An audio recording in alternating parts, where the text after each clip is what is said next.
You dare smile at him when I have eyes only for you? The ballroom glittered like a river of liquid gold, each chandelier a constellation suspended above polished parquet floors. Gentlemen in embroidered waistcoats and silver-braided coats whispered behind white-gloved hands, while ladies swayed in gowns of silk and satin, their fans fluttering like captured butterflies. The air was thick with the scent of roses, melted candle wax, and the faint, restless hum of anticipation. It was in this precise convergence of beauty and scrutiny that she stood, a figure of quiet dignity against the glaring spotlight of society's attention. Her gown, a muted shade of cerulean that complemented the delicate flush of her cheeks, marked her as refined yet unassuming. She laughed softly at a jest whispered by the Duke's younger brother, a man whose charm was effortless, whose smile held no secrets, and whose presence could disarm the most vigilant of hearts. It was a laugh that seemed to ripple across the ballroom, and immediately the whispers began, low but insistent, spreading like wildfire through the polished crowd. "How bold," one voice murmured. "Does she not know the eyes upon her?" another hissed. From a distance he observed. The Duke, tall and immaculately composed, leaned against the carved marble of the grand staircase, his dark eyes narrowing with attention that spoke of storms beneath the calm. Every tilt of her head, every glimmering smile toward his brother, felt to him like a deliberate affront, though the young woman remained entirely unaware of the tempest she had stirred. Beneath the measured exterior of his tailored coat, his hands clenched slightly, betraying the restraint he imposed upon himself. Society scrutiny is a curious thing. A glance too long, a word too soft, and the ripple of gossip is set in motion. She sensed it, fleetingly, in the way a lady to her left adjusted her fan, or in the subtle smirk of a baroness who had long held a disdain for impropriety. Yet she also felt the thrill of being noticed, an intoxicating mixture of exhilaration and dread. She had always walked the tightrope of expectation and desire, but tonight the balance seemed perilously skewed. The younger brother extended his hand for the next dance, and she placed hers lightly in his, a gesture of civility rather than surrender. The Duke's gaze followed, unblinking and electric, every movement etched into memory as though he could never unsee it. In that moment the room seemed to shrink, the music a distant echo, and the whispers faded into a singular, pounding heartbeat. Hers or his, neither could tell. A servant's misstep, a tray tilting, glasses clinking, broke the illusion of stillness, yet the Duke's attention remained fixed. The crowd noticed, though only some dared interpret the silent drama unfolding at the edges of the dance floor.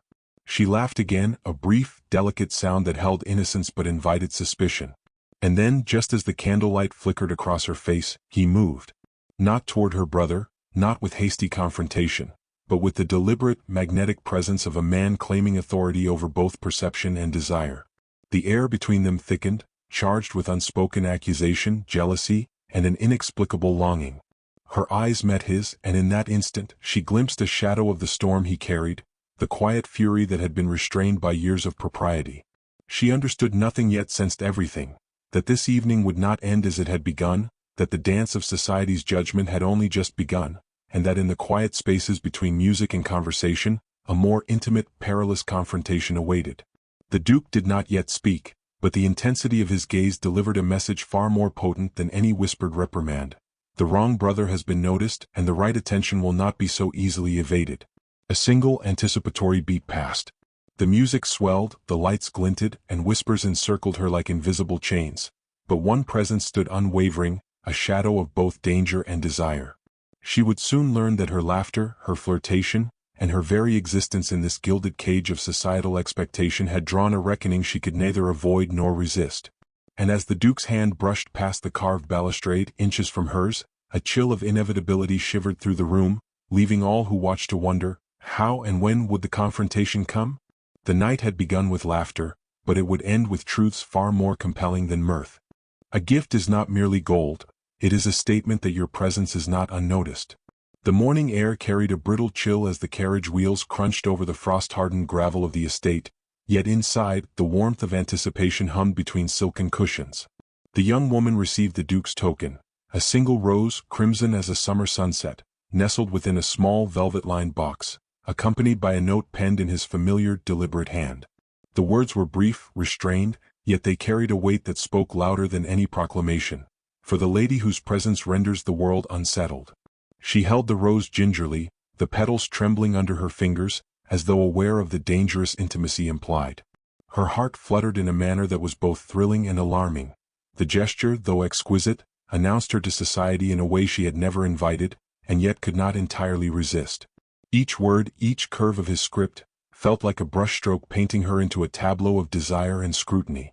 The estate's gardens were alive with the first blush of spring, dew-laden blooms glistening in the morning sun, statues draped in ivy standing sentinel over gravel paths. It was here, amid carefully curated beauty, that the scandal began to stir. Servants whispered among themselves, eyes darting toward her as she walked the winding paths.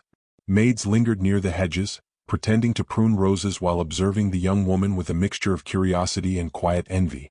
The nobility, invited for the afternoon's luncheon, cast sideways glances, their expressions oscillating between admiration and judgment. Her companion, the younger brother, approached, unaware of the storm his presence invited. He greeted her with effortless charm, his voice a gentle murmur of familiarity that threatened to undo her composure. Yet as their conversation flowed, she noticed the subtle, deliberate observation from the estate's terrace. The Duke, standing beneath the shade of an ancient oak, his gaze unflinching, silent yet commanding. Every word exchanged, every gesture of cordial intimacy, was measured against the Duke's vigilant scrutiny. The luncheon unfolded with all the delicacy and danger of a finely balanced performance. Candles flickered in crystal holders, silverware glimmered under the soft light, and servants moved with choreographed precision. She laughed at the younger brother's jokes, careful yet unguarded, aware that each note of amusement might be interpreted as flirtation or impropriety.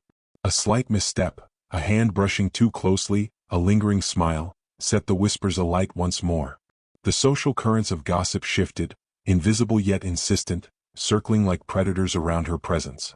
And then came the subtle escalation, a slip of a note intercepted by a curious maid, a jewel misplaced during a toast, caught by an observant guest, eyes meeting across the room that carried messages not meant for the uninitiated. Each incident, small on its own, wove together into a tapestry of speculation, curiosity, and quiet scandal. She felt the pulse of the room, the tension coiling like a spring ready to snap, yet part of her was secretly exhilarated. There was a thrill in being both admired and scrutinized, in being at the center of a storm she had neither caused nor entirely feared. Later, as sunlight waned and shadows stretched across marble floors, she caught sight of the Duke moving with measured intent, his steps deliberate, eyes fixed in a way that made the entire room fade into insignificance. There was a message in that presence. He observed not only her actions but her intentions, deciphering in every gesture the truth she had not yet admitted to herself. In the midst of whispered conjecture, stolen glances, and the carefully orchestrated etiquette of high society, one reality became clear. The young woman's life, once composed of cautious civility, had been irreversibly altered by a single gesture, a token, and the silent power of a man whose jealousy and desire simmered just beneath the surface. By evening, as she retired to her chambers, the rose pressed to her chest. A single thought lingered and refused to be dismissed. The Duke was no longer a distant observer. The balance of power had shifted, and with it, the quiet certainty that the next encounter, whether in shadowed corridors or amid the scrutiny of the ballroom, would demand a reckoning she could neither avoid nor fully anticipate. The scandal had begun in whispers, but its echo promised a crescendo. Society might speak, servants might watch, yet the truth of what was unfolding between them, restraint, desire, and the unspoken claim of a gaze, would define every step of the days to come. Why must hearts confess what lips dare not utter? The library was a sanctuary of shadow and firelight, the scent of aged leather and polished oak curling around her like a whispered promise. Shelves soared toward a ceiling carved with intricate cornices, each tome a silent witness to generations of whispered secrets and unspoken truths. She lingered near the hearth, the glow painting her features in amber and shadow, revealing the slightest tremor in her hand as she smoothed the folds of her gown. The rose he had sent lay upon the small table beside her, its crimson petals a vivid punctuation against the dark mahogany. Footsteps echoed softly on the carpeted floor, deliberate, restrained, yet they carried the weight of inevitability. He entered, the Duke, moving with a precision that seemed to bend the air itself to his presence. The world outside the library ceased to exist. The distant clatter of carriages, the hushed laughter of servants, the whispers of society, all were reduced to nothing in the quiet gravity of this room. His gaze, steady and unyielding, found hers, and in it, she saw both accusation and something far more perilous, desire tempered by restraint. "Why do you linger here alone?" His voice was measured, low, each word a careful bridge between propriety and the temptation to abandon it. Yet in the slight quiver beneath his composure, she recognized the storm he had long concealed behind manners and titles. She dared not meet his eyes fully, instead tracing the edge of the rose petals, a gesture of both distraction and defiance. I needed a moment away from the others," she murmured, voice soft, yet carrying the weight of more than mere fatigue. She could feel the scrutiny in his stare, not the polite attention of society, but the piercing focus of a man who sought truth in the smallest gestures. The tilt of her chin, the way her fingers hovered over the rose, the subtle hesitation in her breath.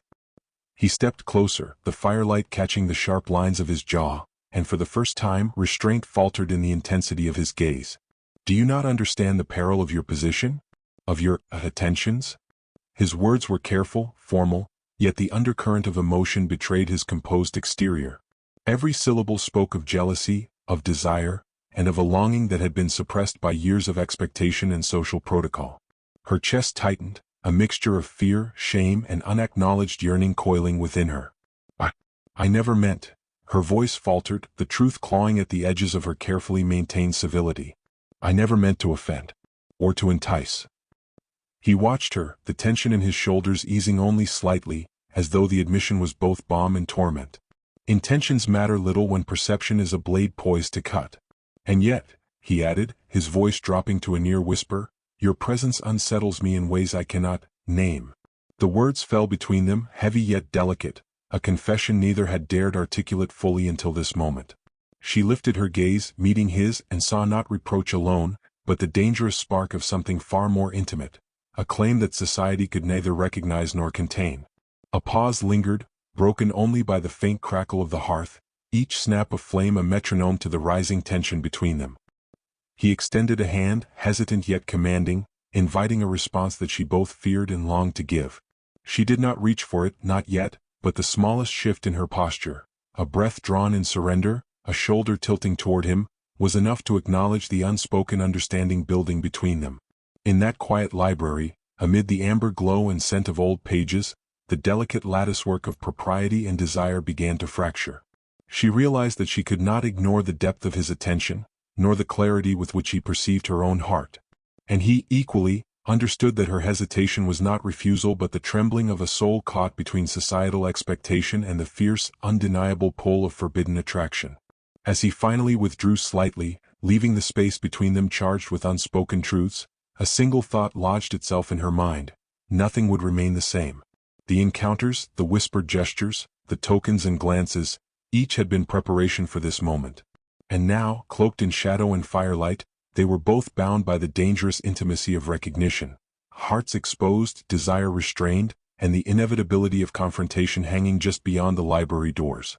The night outside deepened, but within those walls, a confession had been made, silent yet irrevocable, and both knew that the storm it heralded would soon spill into the light of society, reshaping every expectation, every glance, every measured word between them.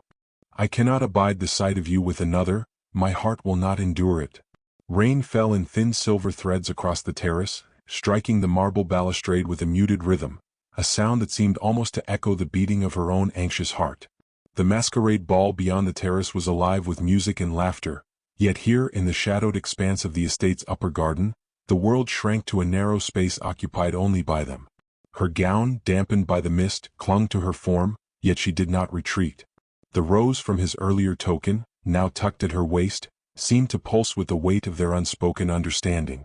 He approached, his cloak dripping with the same mist, eyes dark and unyielding, every step a testament to both urgency and restraint. The younger brother had been at her side moments before, offering careless amusement and fleeting attentions, but now he was gone, whisked into the dance, leaving only the Duke and the charged silence between them. "Wrong brother, my dear," he said, each word deliberate, measured, yet heavy with the intimacy that made the phrase feel like both accusation and confession. She stared, breath caught, realizing in that instant that all the subtle misdirections, the stolen glances, the scandalous whispers of society, had been nothing but a prelude to this moment. Her voice, usually measured, wavered. I did not mean." "You did not mean?" he interrupted softly, his gloved hand brushing against hers as though to stop her trembling. "Do you not see, it matters not what you intended. The world may misread, but my eyes see only you. Only ever you." Lightning fractured the sky, casting the terrace in stark, fleeting brilliance. She flinched and he reached, steadying her by the waist, the heat of his presence both terrifying and exhilarating. Every restraint of society, every measured step of propriety, seemed irrelevant here. The storm above mirrored the tempest in her chest, fear, shame, longing, and a desire she had spent countless days denying. I have watched you laugh, I have watched you converse, and each time my soul has burned with a jealousy I cannot tame, he confessed, voice low yet insistent. I cannot permit another to share what is mine by right, not in glance, nor jest, nor whispered word. She drew in a trembling breath, the truth settling like a weight and a relief combined. And I, her words faltered, the enormity of the moment suffocating yet liberating, I cannot deny that my heart has been waiting, though I did not know for whom. The distance between them contracted as if drawn by gravity itself. His eyes, dark and fathomless, searched hers, seeking not pretense, not social mask, but the honesty that had been denied for so long. A raindrop traced her cheek, unnoticed, a natural punctuation to the confession now laid bare.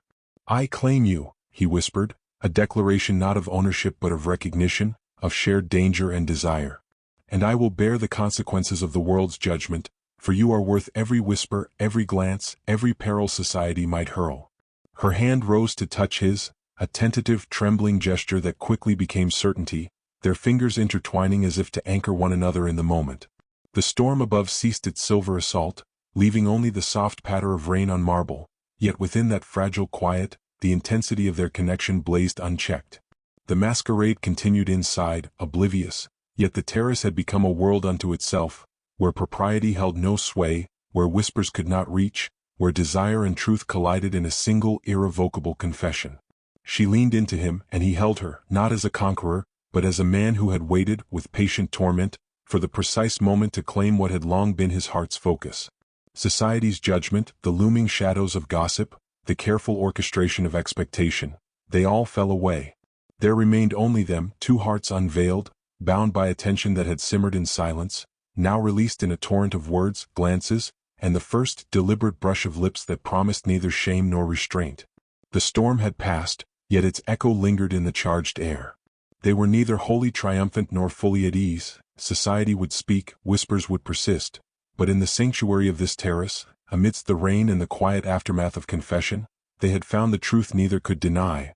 Love unrestrained by misdirection, jealousy transformed into devotion, and a bond forged in the fire of desire, patience, and inevitability. For the first time she felt free, not from society's gaze, but from the private torment of longing. And he, in claiming her attention, had claimed a piece of himself he had long guarded, knowing that restraint had only sharpened the inevitable collision of hearts. The night would continue, the masquerade would continue, yet here, in this precise intersection of rain, shadow, and declaration, a resolution had been reached. Theirs alone, undeniable and unbreakable. In a world of whispers, our hearts speak louder than the crowd. Dawn spilled across the estate gardens in muted gold, turning dew-laden roses into fragile lanterns and casting long shadows across gravel paths. The young woman moved slowly, her hand brushing the petals, still tinged with the memory of the night's rain, her heart steady now but still racing with the residue of confession and claim. The terrace had yielded its secret. The storm had passed, leaving them raw and unshielded to the world beyond the garden walls. He appeared then as though summoned by the soft light itself, the Duke's presence unwavering, precise, and magnetic. No cloak, no formality, only the stark reality of a man who had laid bare his heart and demanded honesty in return. His eyes, dark and fathomless, sought hers immediately, as if to gauge the permanence of the bond forged in shadow and rain. "Do you still hesitate?" he asked, the words measured yet tremulous with the lingering echo of passion and restraint. She shook her head, a slow, deliberate gesture, knowing that hesitation had no place now. The private confession had transformed into public reckoning, but she felt no fear, only the clarity of truth finally acknowledged. He stepped closer, closing the last inches that separated them, and she felt the strength in his posture, the certainty in every measured movement. "Then you are mine as I am yours," he said, not in ownership but in recognition. A promise beyond ceremony, beyond the scrutiny of society, beyond the brittle expectations that had once bound them. Her lips parted in response, not to speak, but to breathe in the weight of the moment, and he captured her hand in both of his, fingers entwining like the roots of the ancient oaks that lined the garden.